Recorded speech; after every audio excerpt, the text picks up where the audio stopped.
विधानसभेत धर्मस्वातंत्र्य विधेयक मंजूर करण्यात आलंय। विधेयकावरील चर्चेदरम्यान सत्ताधारी आणि विरोधकांमध्ये जोरदार खडाजंगी झाली। ठाकरे सेनेनं विधेयकाला पाठिंबा दिलाय तर काँग्रेसनं मात्र विरोध दर्शवलाय। हे विधेयक कोणाच्याही विशिष्ट धर्माच्या विरोधात नसून केवळ फसवणूक, आमिष किंवा बळजबरीनं होणाऱ्या धर्मांतराला पायबंद घालण्यासाठी आहे, असं मुख्यमंत्री देवेंद्र फडणवीस यांनी म्हटलंय।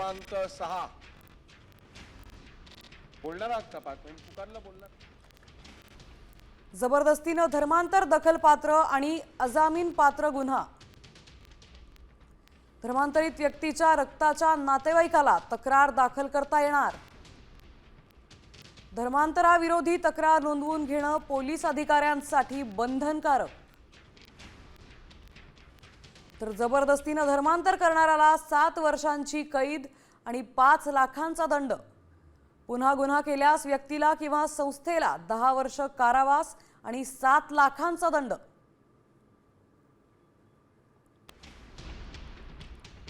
फसवणूक इत्यादीद्वारे बेकायदेशीर धर्मांतरणापासून संरक्षण करण्याकरता हे विधेयक आहे।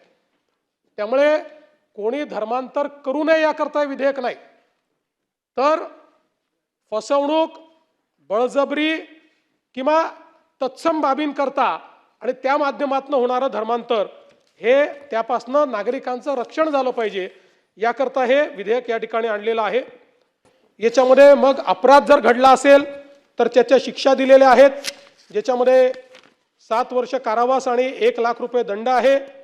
अज्ञान मनोविकल व्यक्ती असेल किंवा अनुसूचित जाती अनुसूचित जमाती ची व्यक्ती असेल तर त्या केसमध्ये 7 वर्ष कारावास आणि 5 लाख रुपये दंड आणि दोषसिद्धीपूर्वी दुसरा अपराध जर केला तर 10 वर्ष कारावास हा या कायद्याच्या माध्यमातून सांगण्यात आलेला आहे।